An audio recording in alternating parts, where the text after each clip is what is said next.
Welcome back. Today we have a bass I am going to set up, and you are coming with me to set up this Fender jazz bass. So before we go, super kind of you.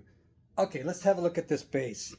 Here it is in a nice Fender case, and I believe it's never been touched.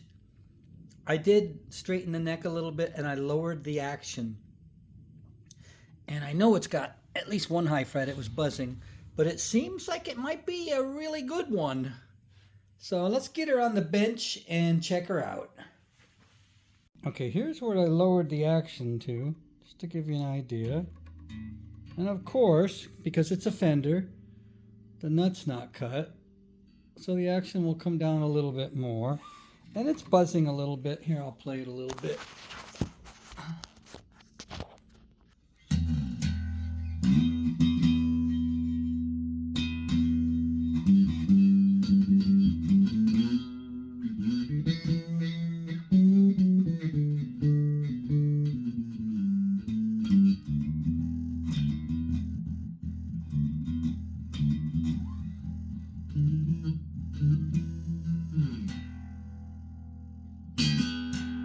But I think it's going to play really good when it's done, because that's pretty low, at least for Fender's fretwork. Yeah, and it looks like all the frets are sprouting. Why don't they? Man, I wish I could take over Fender production. The production would be slowed way down, and we would put the frets in and we would dress them and we would do a really decent job of it. Not what they are doing. Anyway, let's see how many high frets this thing has. Yeah, I'll get the neck straight and I'll run the fret rocker across it. I'll just tighten up the truss rod and make the neck totally straight with the strings. I took most of the bow out. I'm going to take all of it out because that's how I roll. Okay, I got a capo. See if I can do this with one hand. Maybe I could go like this, and it's kind of hard holding the camera.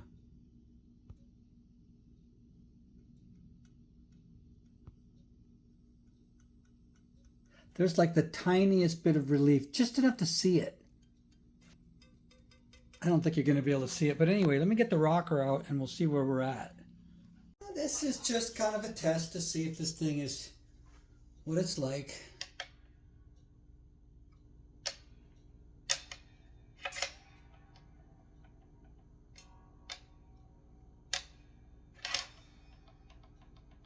A little bit there.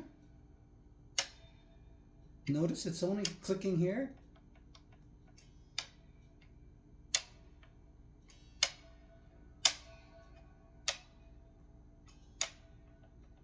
A little bit there. Not there.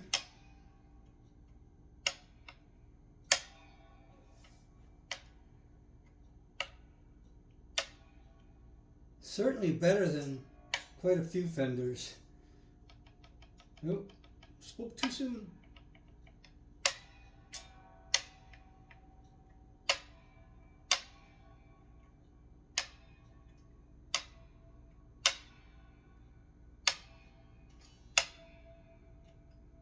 Oh. Uh-oh.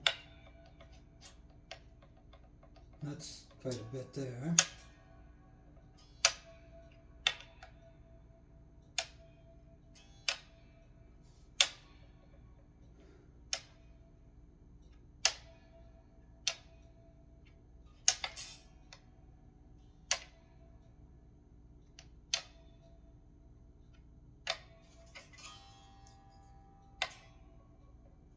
I know there's a high fret up here somewhere.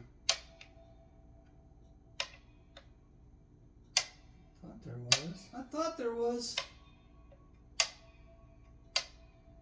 So, This isn't bad for Fender, and it's not bad. There's a couple, I think one might have been 3000s, but most of them pretty minuscule. Before I even mask it off, I'm gonna do the fret ends.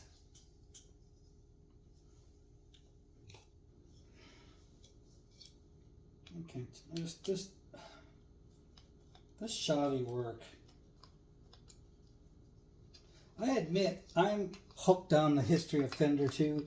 Leo was a cool guy. He was smart enough to enlist guitar players to help him figure out what to do, you know. But then it's like when he went to do G&L, he wanted to make the guitars better at that point. The bridges were way better than this. This is laughable to me. It's laughable. And he made those nice solid bridges and did some other stuff. But people are just gaga over history. Just gaga over history. And I too am a little gaga over history. But I'm not gaga over shoddy work. So I'm going to do these fret ends. Then we'll get to masking and dealing with the high frets.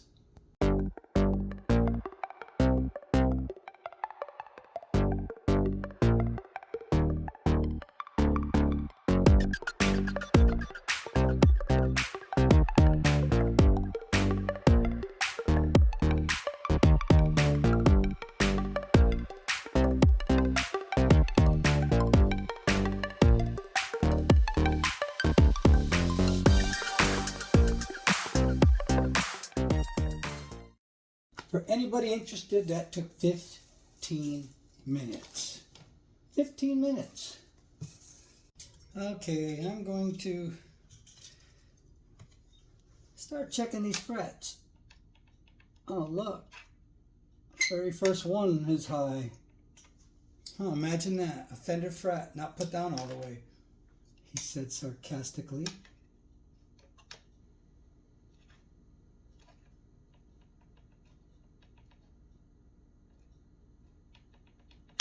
Okay, it starts right here.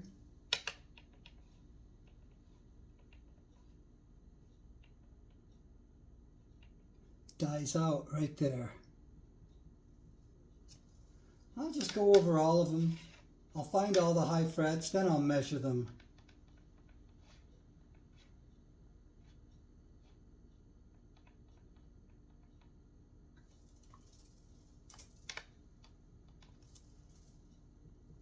Put the dots on the right side of the fret, the ones that are high, and the ones that need to be done, because if it's under 2000, it doesn't need to be done. But if it's 2000 or more, then I'll draw a line next to it. That's just my reference point.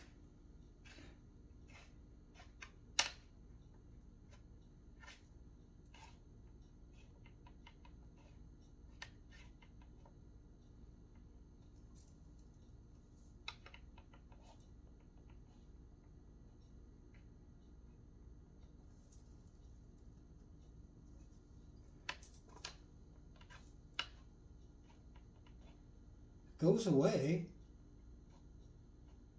and it comes back.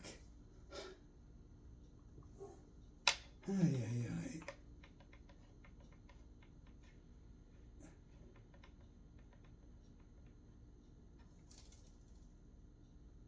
ay. Okay, we'll come back. All right. Let's see what we got here.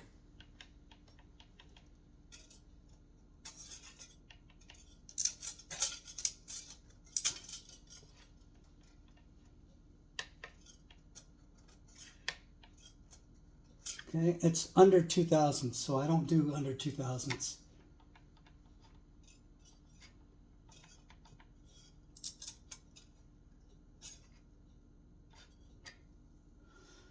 Under 2000s. You can hear them rocking. You know that they're a little bit high, but I find that if it's under 2000s and you dress them, it doesn't make the action really lower.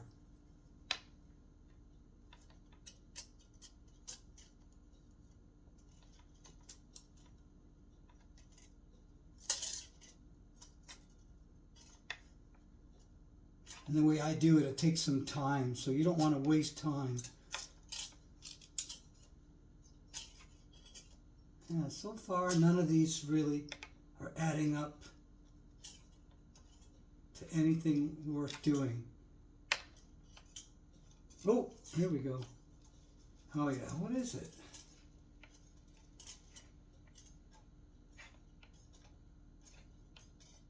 It's 2. No, it's 3. Okay, so we're going to do this one. So I put a line there. I'll put down 3 for 3 thousandths. These have all been under 2. So you get an idea of what I'm doing. Because I don't have a clue.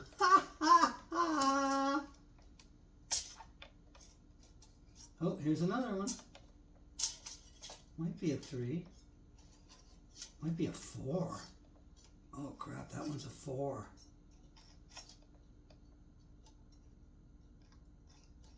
And I don't think it's quite a... Oh! It's at least a 4. Okay.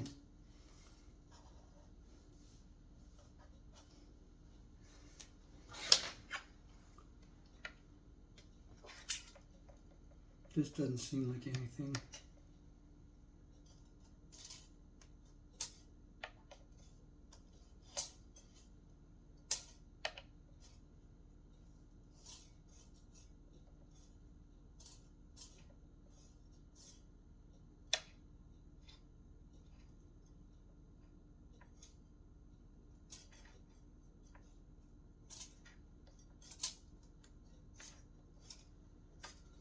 Nothing there.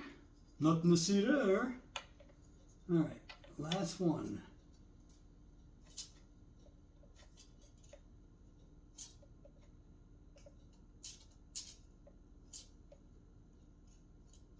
Yep.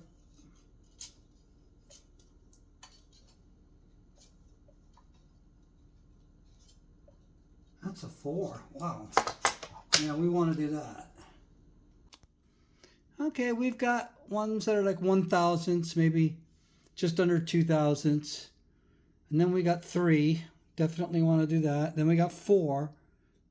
4 is kind of getting there. And another 4. So we've got how many altogether? 1, 2, 3, 4, 5, 6, 7. We got 8 high frets, but only 3 of them are worth doing. So this, I would call this probably better than average for Fender. Definitely. So what I'm going to do is, like I always do, I'll sand that individual fret and keep testing it along the whole thing. And it's a little painstaking, but I don't just take a file over all of them. I do each one individually because, I mean, these frets aren't even brand new. They're not that tall. And I don't like to take off any meat on any frets that I don't have to. So we'll do this one together. This one's 3. You can hear it, right? And I'm using 600. A brand new piece of 600.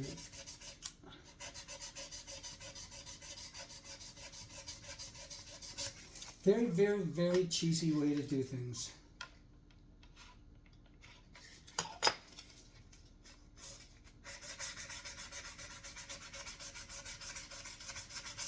Spraying the clear coat for the neck over the frets. The clear coat and the tint at once. I guess when you're the biggest guitar seller of all, you can do what you want. You can cut corners because you've got an audience. You've got the history. That's what annoys me so much about Fender. Even Gibson claims they're plecking all their guitars. That whole plecking thing, I think, is a hoax. I'm not saying it doesn't work, but when Sweetwater's charging you, how much is it? It's almost $300. It isn't any better than what I do. And then they claim, oh, it goes to a thousandth of an inch. Like, yeah, I do too. And it can't run itself. You got to have somebody put it in and program it and stuff. I don't get it. I guess it can do a lot of stuff while the person's not, paying attention to it. So.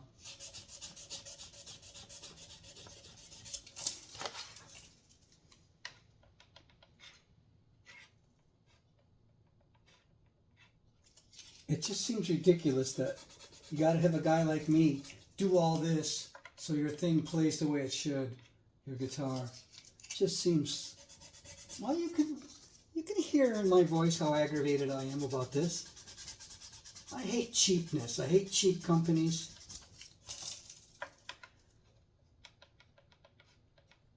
And not to be political, because I'm not, but why is there so much stuff made in China? You know why? It's common sense. And if you haven't figured this out, you are dumber than a box of rocks.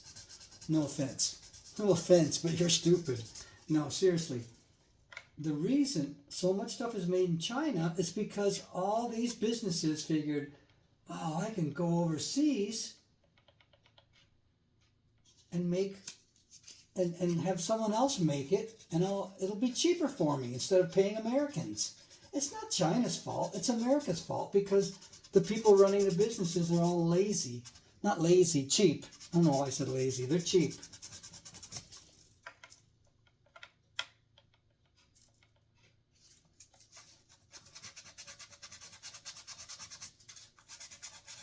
The thing is, I've worked on so many Fenders. I've had so many Fenders of my own.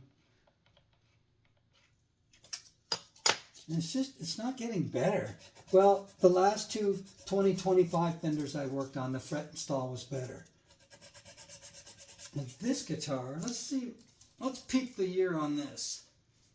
I know it's not a 25, this is a 22. But I can't say for sure all 25 Fenders are better. I've only worked on 2 so far. And those 2 were, the fret install and dress was definitely better. Was it perfect? No, but it was better. Okay, it's just about stopped making noise there. Of course, I've been talking through the whole thing.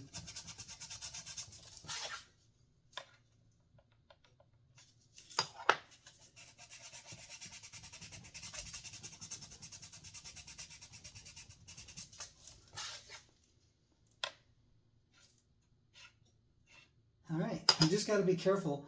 You wouldn't want to sand this one down too low, because then that creates a problem too. All right, I'm going to do all the fret ends, and then we'll dress and polish the frets.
All right, so next, the mothers, for you mother lovers, and I'm going to polish these frets.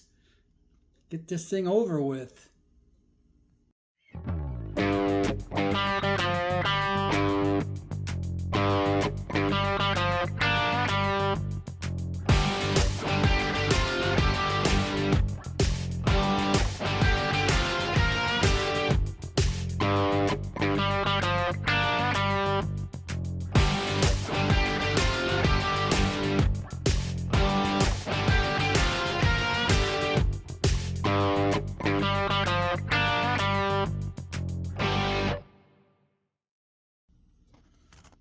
All right, we got the frets all taken care of, and I lowered the action down. Here's what it's looking like,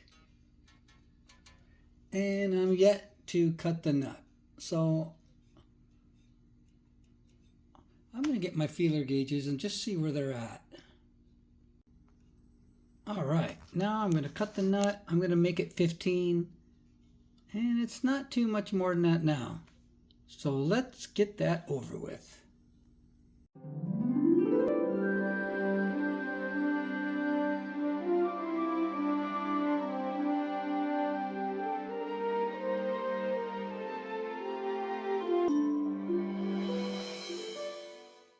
All right, let's do the intonation here.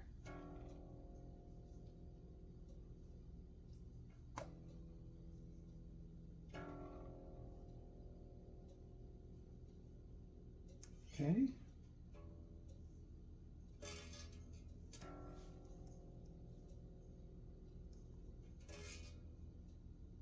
So it's a little flat at the 12th, so that means the saddle has to go that same direction. Easy peasy.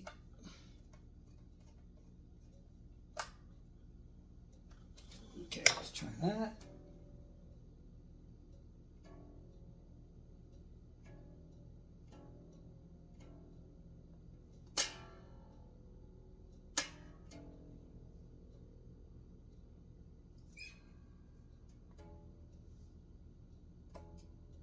Perfect.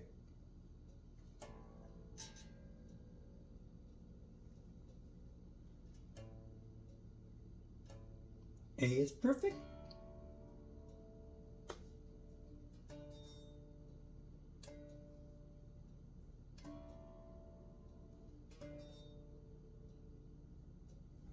It's a little flat, so we'll take the saddle and move it that way. Hang on, what string am I using? Am I doing? Yeah, D. Almost forgot. Start adjusting the wrong string. Good.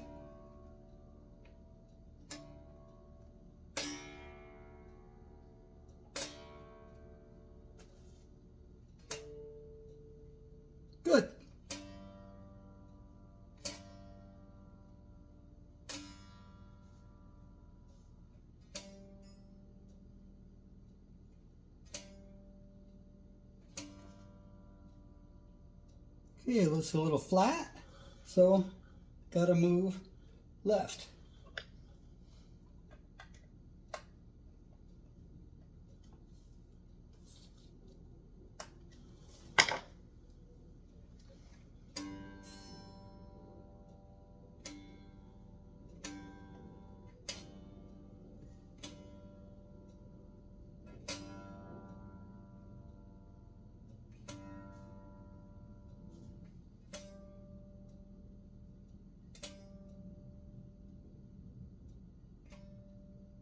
Perfect. Bam, it's done.